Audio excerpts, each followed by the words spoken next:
بسم الله الرحمن الرحيم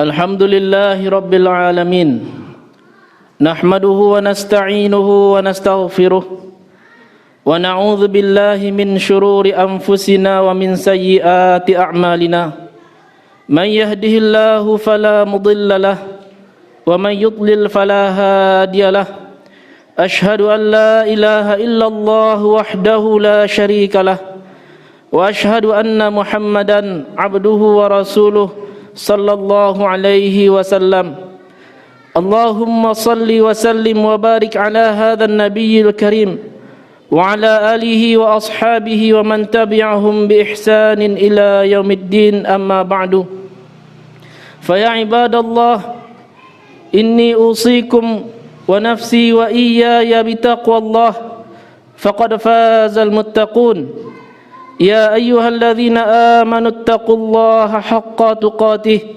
ولا تموتن إلا وأنتم مسلمون فقال الله تعالى في كتابه الكريم أعوذ بالله من الشيطان الرجيم بسم الله الرحمن الرحيم واعتصموا بحبل الله جميعا ولا تفرقوا واذكروا نعمة الله عليكم إذ كنتم أعداء فألف بين قلوبكم فأصبحتم بنعمته إخوانا وكنتم على شفا حفرة من النار فأنقذكم منها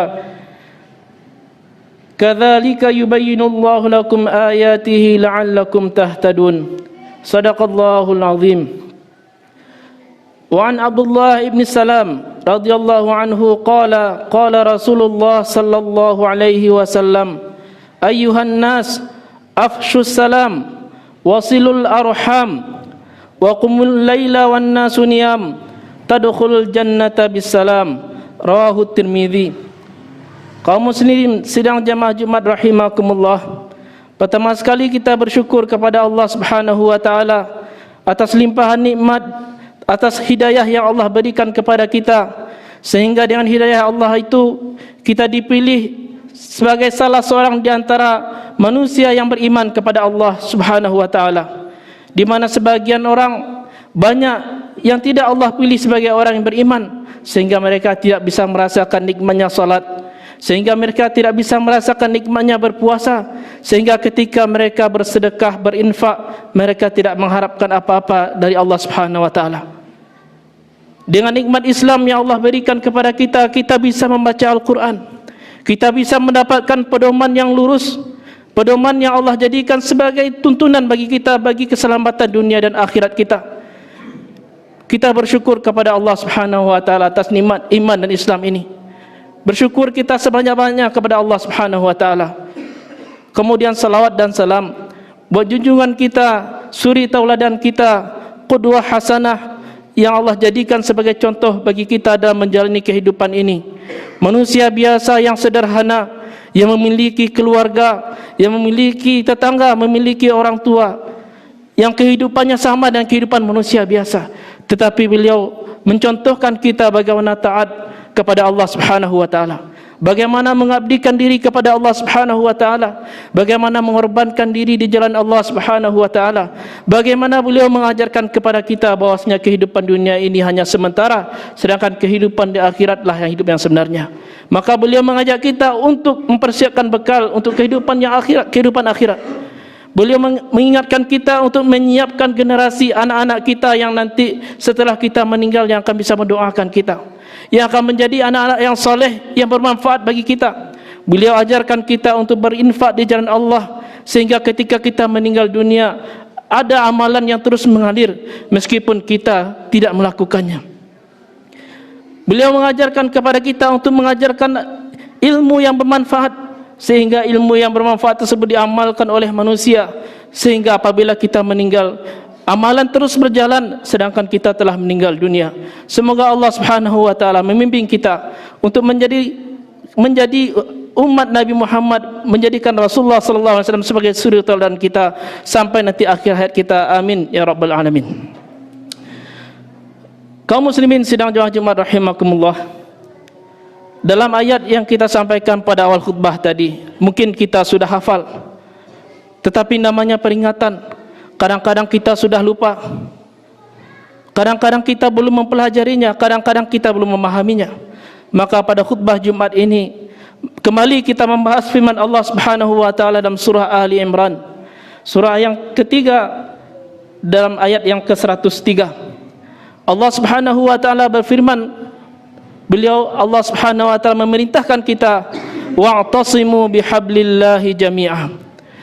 Allah memerintahkan kita, wahai orang-orang yang telah beriman, wahai orang-orang yang meyakini Allah sebagai Tuhannya, wahai orang-orang yang meyakini bahwasanya dia akan kembali kepada Allah, hendaklah kita berpegang teguh kepada tali agama Allah.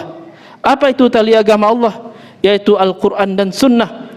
Kita kembali berpegang teguh kepada Al-Quran dan Sunnah tersebut. Seandainya ada perbedaan pendapat di antara kita, seandainya ada seseorang di antara kita mungkin yang berbeda pendapat kepada kita, atau kita sendiri mungkin telah lewat tidak mengikuti Al-Quran dan Sunnah, maka kata Allah Subhanahu wa taala, hendaklah berpegang teguh kepada Al-Quran dan Sunnah. Wa'tasimu bihablillahi jami'an. Tetapi Allah mengingatkan kita, wala tafarraqu, jangan berkelompok-kelompok, jangan berpecah belah. Setelah diperintahkan Allah kepada kita untuk berpegang teguh kepada Al-Quran dan Sunnah, maka Allah memerintahkan kita untuk jangan berpecah belah, jangan berkelompok-kelompok yang fanatik kepada kelompok masing-masing. Berkelompok adalah fitrah manusia. Setiap kita membutuhkan orang-orang yang seide dengan kita, tetapi kita dilarang untuk berfanatik kepada kelompok kita, karena kita disatukan oleh Allah Subhanahu wa taala dengan Islam ini. Islam yang kita cintai ini, dengan Al-Quran dan Sunnah ini kita disatukan oleh Allah Subhanahu wa taala. Seandainya ada kesalahan dari saudara kita, yang namanya saudara tentu kita nasihati. Kalau seandainya dia tidak mau, tentu kita diam saja. Kita bawakan kepada diri kita. Apakah seandainya kita dahulu dalam keadaan salah, kadang kita masih dalam keadaan tersesat, tidak mendapatkan hidayah Allah Subhanahu wa taala, kemudian Allah berikan kita hidayah. Seandainya kita ingat dahulu, seandainya tidak ada orang-orang yang lembut hatinya, seandainya tidak ada orang yang berkasih sayang sama kita, memberikan kita petunjuk, apakah kita dapat hidayah? Hendaklah kita kembalikan kepada diri kita sendiri. Mungkin di antara kita sudah lama mengaji, sudah lama mempelajari Al-Quran, tetapi ada saudara kita baru belajar Islam kembali. Seandainya dia salah, apakah kita hajar dia atau kita pisahkan dia? Tentu tidak.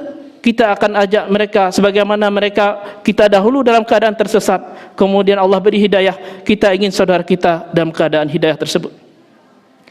Tetapi pada kenyataannya pada saat sekarang ini, di antara kita mungkin banyak yang telah belajar, banyak di antara kita yang sudah menuntut ilmu agama, tetapi ketika dia sudah faham, melihat orang yang tersesat, melihat orang yang salah, saudaranya masih sama muslim, masih mengucapkan syahadat asyhadu an la ilaha illallah, mungkin satu itu baru rukun Islam yang baru dia pelajari, tetapi kita sudah menjauhinya. Bagaimana mungkin hidayah akan masuk?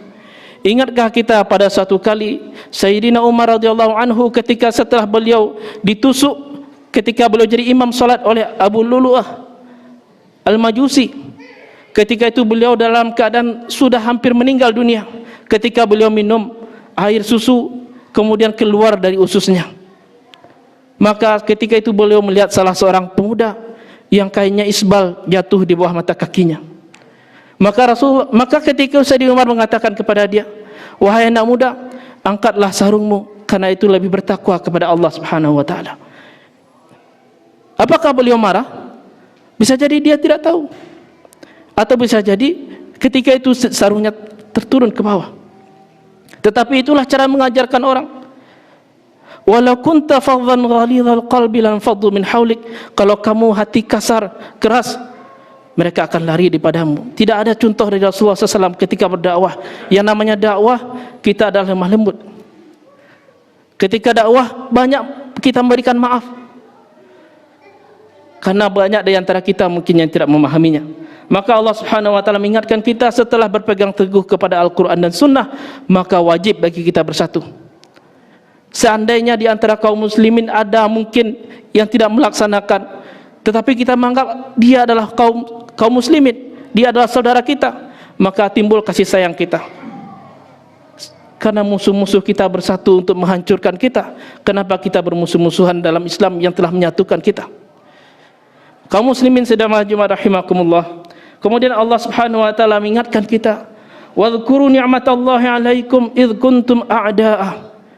Ingatlah nikmat Allah ketika dahulu kamu bermusuh-musuhan, fa'allafa baina qulubikum, maka Allah satukan hati kamu, fasbahtum bi ni'matihi ikhwana, sehingga dengan nikmat Allah itu kamu bisa bersaudara. Persaudaraan tidak disatukan dengan darah, persaudaraan tidak disatukan dengan kebangsaan, tapi persaudaraan kita disatukan oleh kalimat la ilaha illallah Muhammadur Rasulullah. Diingatkan oleh Allah Subhanahu wa taala. Ini bercerita tentang bagaimana dahulu ketika kaum Al-Ansar, yaitu suku Aus dan Khazraj, mereka bermusuh-musuhan bukan karena agama. Mereka bermusuh-musuhan karena kaum mereka. Saya kaum Aus, ini kaum Khazraj. Maka mereka berperang, banyak orang yang mati karena mati jahiliyah. Kalau mati karena membela agama Allah, mati syahid. Tetapi kalau mati membela kebangsaan, membela suku, mati jahiliyah. Seandainya kita perhatikan bagaimana ketika Sayyidina Abu Bakar radhiyallahu anhu, ketika Rasulullah sallallahu alaihi wasallam wafat, muncul orang-orang yang murtad, muncul orang-orang yang ingkar zakat, muncul orang-orang yang mengatakan saya nabi, sebagaimana Musailamah al-Kadzdzab laknatullah alaih. Ketika itu Sayyidina Abu Bakar memerangi mereka. Setelah hancur kekuasaan tersebut, maka Sayyidina Abu Bakar mengajak mereka kembali bersatu dalam Islam. Mungkin di antara mereka baru Islam sebentar saja mungkin, karena dia pengikut Musailamah al-Kadzdzab. Tetapi langsung dia ikut bersama Rasulullah SAW, ikut bersama Sayyidina Abu Bakar untuk memperjuangkan Islam kembali. Maka begitulah Islam, banyak toleransi, banyak melapangkan hati, karena ini adalah masalah dakwah. Ini bukan masalah jihad, ini bukan masalah amar ma'ruf nahi munkar. Kaum muslimin sedang jamaah rahimakumullah. Kemudian Allah mengingatkan kita bahwasanya dengan nikmat Allah itu kita bersaudara. Rasulullah SAW ketika beliau baru sampai hijrah dari Makkah ke Madinah, apa pesan pertama yang Rasulullah SAW sampaikan kepada para sahabat, baik di kalangan Muhajirin dan Ansar? Rasulullah mengatakan sebagaimana hadis yang kita bacakan pada awal khutbah tadi, ayyuhan nas, wahai manusia, afshus salam, tebarkanlah salam, ucapkanlah salam kepada orang yang kita kenal atau tidak kita kenal. Kita kadang-kadang melihat kaum muslimin bagaikan musuh, melihat orang musuh bagaikan saudara kita. Misalnya dia tersalah, misalnya dia tidak tahu, alangkah baiknya kalau seandainya kita mengingatkan dia. Tetapi Rasulullah SAW ketika beliau baru hijrah dari Makkah ke Madinah, pesan yang pertama Rasulullah sampaikan kepada baik kalangan Muhajirin dan Ansar, afshus salam, sebarkanlah salam, baik bagi orang yang kita kenal atau tidak kenal. Rasulullah SAW pernah ditanyakan, ya Rasulullah, ayyul amali afdal? Ya Rasulullah, amal apakah yang paling utama? Amal apakah yang paling utama? Maka Rasulullah SAW mengatakan, antut'imut ta'ama wa afshus salama ala man arrafta wa man lam ta'rif. Hendaklah kamu berikan makanan bagi orang yang tidak kamu kenal. Hendaklah engkau memberikan makan, dan hendaklah engkau mengucapkan salam, baik orang itu kamu kenal atau tidak kamu kenal. Ini adalah suatu pesan perdamaian. Ini adalah suatu pesan persatuan dari Rasulullah SAW menyatukan kaum Muhajirin dan Ansar. Kemudian berikutnya Rasulullah SAW dan nasihat beliau yang kedua, wa at'imut ta'am, berilah makanan bagi orang miskin, bagi anak yatim, bagi orang yang dalam perjalanan, bagi orang yang dalam kesusahan. Karena itu akan menghapuskan dosa-dosa kita, akan menghilangkan rasa sombong dalam hati kita. Karena sedekah itu menghapuskan dosa bagaikan api disiram dengan air. Dengan sedekah, dengan berinfak di jalan Allah Subhanahu wa taala akan menghapuskan murka Allah Subhanahu wa taala. Itu pesan kedua dari Rasulullah SAW, memperbaiki hubungan sesama manusia. Dalam hadis yang lain, wasilul arhama, hendaklah kamu menghubungkan silaturahim dengan saudara-saudaramu, dengan karib kerabatmu. Dan yang terakhir beliau mengatakan, wa qumil laila wan nasu niyam, dan bangunlah salat tahajud di waktu malam. Ini hubungan kita dengan Allah Subhanahu wa taala. Karena salat tahajud di malam hari, hubungan kita dengan Allah Subhanahu wa taala semakin dekat. Itu lebih dekat kepada kekhusyuan. Itu lebih dekat kepada Allah Subhanahu wa taala. Wabil asharihum yastaghfirun, ketika waktu sahur mereka minta ampun kepada Allah. Hubungan sesama manusia baik, hubungan dengan Allah semakin baik. Karena Rasulullah SAW pernah ditanyakan, amalan apakah yang paling utama setelah salat wajib? Maka Rasulullah mengatakan salat tahajud. Oleh karena itu kaum muslimin, kaum sidang jamaah rahimakumullah, dengan nasihat yang disampaikan oleh Rasulullah SAW itu beliau mengatakan, tadkhulul jannata bisalam. Kalau seandainya kita bisa melakukan 4 hal tadi, maka kita akan masuk surga dengan selamat. Siapakah di antara kita bisa menjaga 4 hal ini sehingga dijamin oleh Rasulullah SAW untuk masuk surga dalam keadaan selamat?